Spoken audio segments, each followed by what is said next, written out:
In the quiet Texas town, a 19-year-old girl's life was shattered after a tragic accident left her unable to walk. Stuck in a broken wheelchair and drowning in hopelessness, she thought her dreams were gone forever. But when a 25-year-old mechanic crossed her path one rainy night, everything changed. What started as a simple act of kindness would turn into a miracle that gave her freedom, hope, and a reason to dream again. Like, share and subscribe, and tell us where you're watching from. Now let's get started. Emily sat by her bedroom window, staring at the world outside that seemed to be moving without her. She used to spend hours outdoors sketching the sunsets, but now she only watched through glass. At 19, her life felt paused, frozen in a moment that had stolen everything from her. The accident had been quick, merciless, and permanent. In a single night, she lost the use of her legs, her independence, and her confidence. Though her parents tried their best to cheer her up, Emily felt like nothing more than a shadow of who she once was.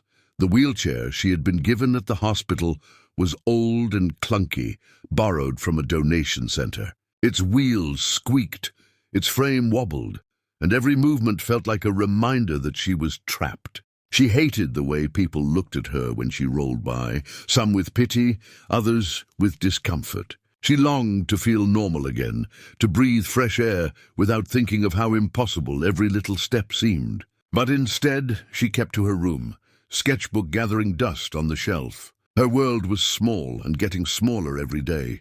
One late afternoon, the sky darkened as rain began to fall.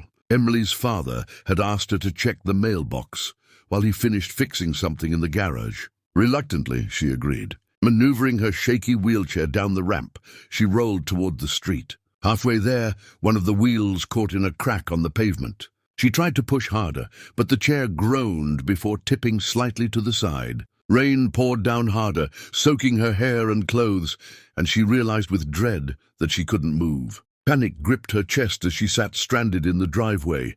Emily's heart raced as the cold rain splashed against her skin. Her hands trembled on the wheels, but no amount of force would free her chair. She felt helpless, humiliated, and more broken than ever. Tears filled her eyes, mixing with raindrops, blurring her vision. She whispered to herself, "Why me? Why this life?" It wasn't just about the chair, it was everything she had lost. The ability to walk, to dance, to chase her dreams without thinking twice. Now even reaching a mailbox had become a battlefield. She lowered her head, unable to fight back the sobs. At that moment, headlights flashed as a pickup truck slowed near her house. The driver, a young man in his mid-20s, quickly pulled over. He stepped out, tall and broad-shouldered, his work shirt stained with grease. He ran toward her without hesitation. "Hey, are you okay?" he called out over the rain. Emily looked up through teary eyes, embarrassed, but she couldn't answer. The man gently straightened the wheelchair, carefully pulling it out of the crack. "You're safe now," he said, his voice calm but concerned. For the first time in months, Emily felt noticed, not pitied, but genuinely cared for. The stranger introduced himself as Jake, a 25-year-old mechanic who ran a small shop nearby. He offered to help her inside, shielding her from the rain with his jacket. Emily wanted to protest, to insist she didn't need anyone's help, but she was too exhausted to argue. Jake wheeled her back up the ramp and into the house, dripping water onto the floor as they entered. Her mother rushed from the kitchen, startled by the scene. Jake explained what had happened, his words humble and soft. Emily sat quietly, her cheeks flushed, wishing the ground would swallow her whole. After making sure she was safe, Jake lingered by the door, unsure if he should leave. Emily's mother thanked him warmly, but Emily herself avoided his eyes. She felt fragile, exposed, and angry at her own weakness. Yet deep down, something about Jake's presence unsettled her, not in a bad way, but in a way that stirred emotions she had long buried. She caught a glimpse of his hands, rough from work, and wondered why someone like him would care about a broken girl like her. He smiled kindly before saying goodbye, leaving Emily with a strange ache in her chest. That night, Emily lay awake, replaying the encounter in her mind. She couldn't stop thinking about Jake's voice, the steadiness in his eyes, and the way he didn't treat her like a burden. Most people looked at her chair before they looked at her, but Jake seemed to look past it. It confused her, made her nervous, and yet gave her a faint spark of warmth she hadn't felt in a long time. For months, her world had been filled with silence and despair. But now, a mechanic she barely knew had disrupted that silence, leaving her restless and thoughtful. Across town, Jake sat in his modest apartment above his workshop, also unable to sleep. He had seen many broken things in his life, cars, machines, engines, but none of them compared to the look in Emily's eyes. He had fixed countless problems with his hands, but he couldn't shake the thought that she needed more than just a working chair. She needed freedom.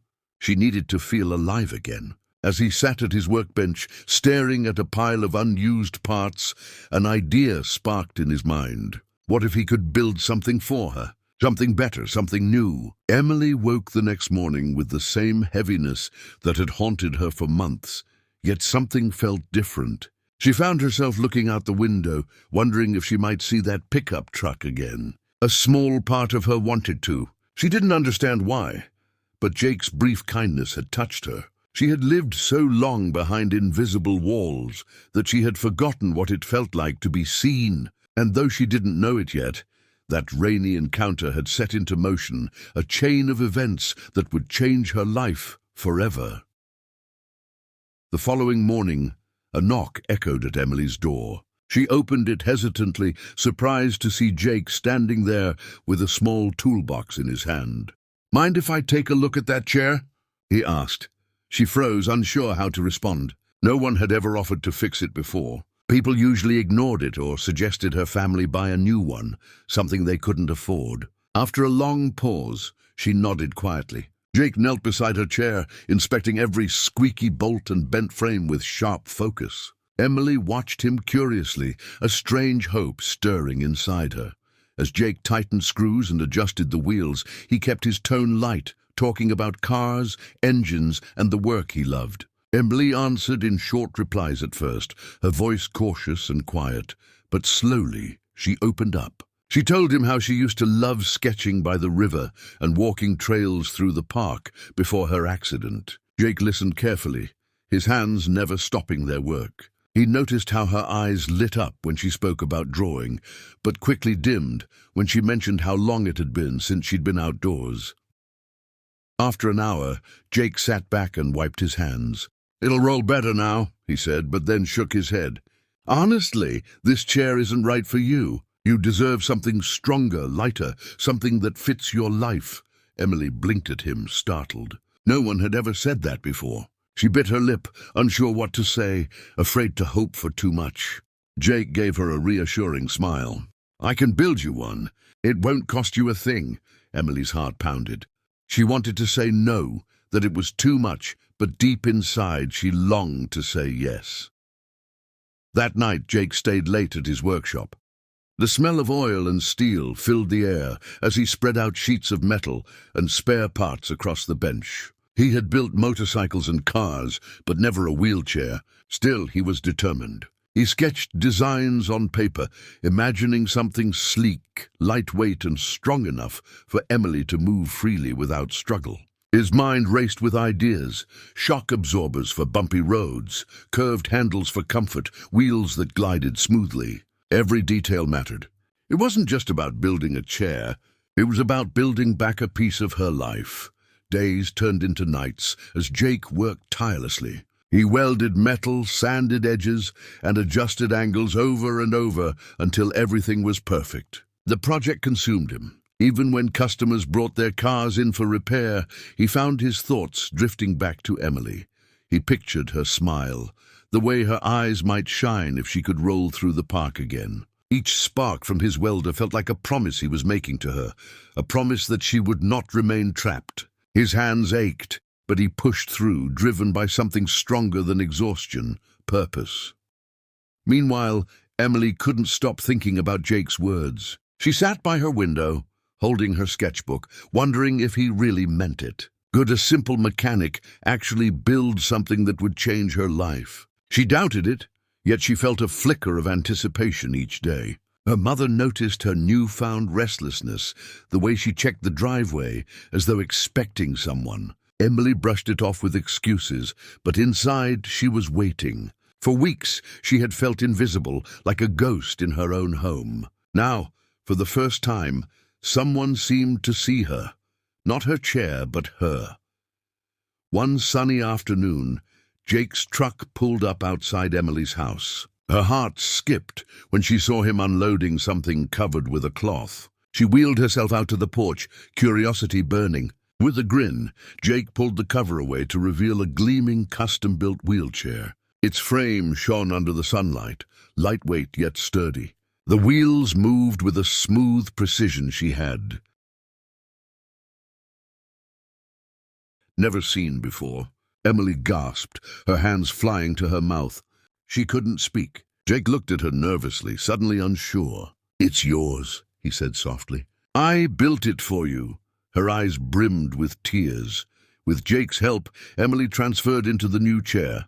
The difference was immediate. It moved effortlessly, responding to the lightest touch of her hands. She rolled forward slowly at first, then faster, laughing through tears as the chair glided across the driveway. For the first time since her accident, she felt free. The air rushed against her face, carrying away months of sorrow. Her parents stood at the doorway, stunned and emotional, watching their daughter come alive again. Emily looked back at Jake, her cheeks wet, her smile radiant. "It's perfect," she whispered. Jake's chest tightened, overwhelmed with relief.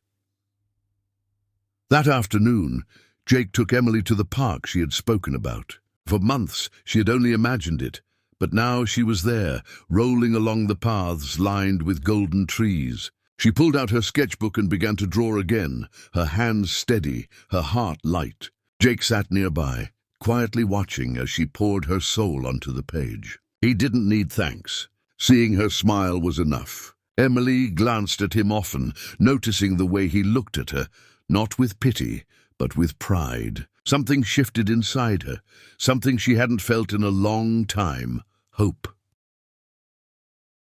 As the sun dipped low, painting the sky in hues of pink and orange, Emily closed her sketchbook and looked at Jake. "You have no idea what you've given me," she said softly. He shrugged, trying to act casual, though his throat tightened. "Just did what I could." But Emily shook her head. "No, you gave me back my freedom." The words hung in the air between them, heavy with meaning. Jake smiled faintly, hiding the emotion in his eyes. He had set out to fix a chair, but instead he had repaired something far greater: her spirit.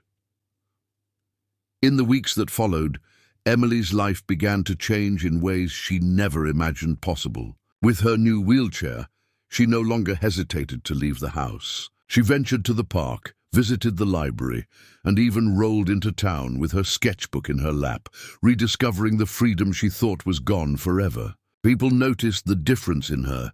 Her smile returned, her eyes shone with confidence, and her laughter filled the air like a melody long forgotten. Her parents, who had feared they'd lost their daughter to despair, watched in awe as she bloomed before their eyes.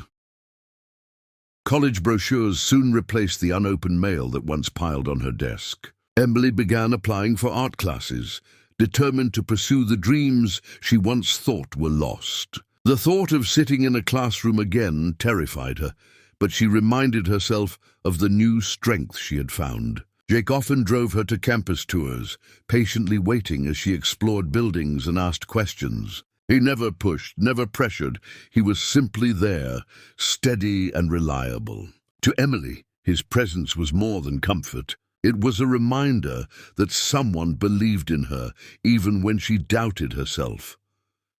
Her first day at the community college was overwhelming. Students rushed past, laughter and chatter filling the halls. For a moment she felt out of place, her wheelchair drawing glances. But then she remembered the hours Jake had spent building it, the care in every detail. She sat up straighter, pushed forward with confidence, and rolled into her first class. By the end of the day, she had already made friends who admired her artwork and encouraged her. For the first time since her accident, she didn't feel like an outsider. She felt like she belonged again. Jake continued to show up in small but meaningful ways. Sometimes he'd wait outside her classes to give her a ride home. Other times, he'd help carry her supplies to art shows, never asking for recognition. Emily began selling her paintings online, and with Jake's help, she set up a booth at a local fair.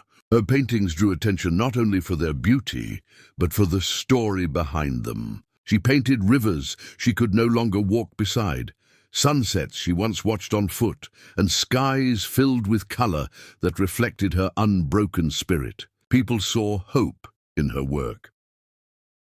One evening, after a long day at an art show, Emily surprised Jake with a canvas wrapped in brown paper. She handed it to him shyly, her cheeks warm. "This is for you," she said.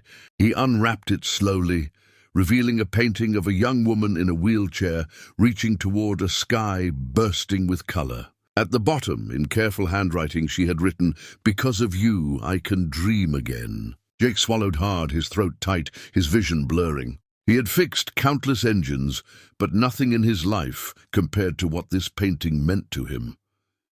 The bond between them grew stronger with each passing day. They spent evenings talking on her porch, sharing stories about their lives. Jake told her about growing up in a family of mechanics, learning the trade from his father, and dreaming of owning a shop that built more than just cars. Emily shared the struggles of recovery, the nights she cried herself to sleep, and the way art had been her lifeline. They laughed, they listened, and sometimes in the quiet moments they simply sat together, finding comfort in the silence. Something deeper was growing between them, but Emily's journey wasn't without challenges. Some nights she still cried, overwhelmed by memories of the accident and the dreams she had lost. During those moments, Jake never tried to fix her pain with empty words. Instead, he stayed beside her, reminding her that she wasn't alone. His patience gave her strength, and his steady presence became her anchor. Slowly, Emily began to believe in herself again,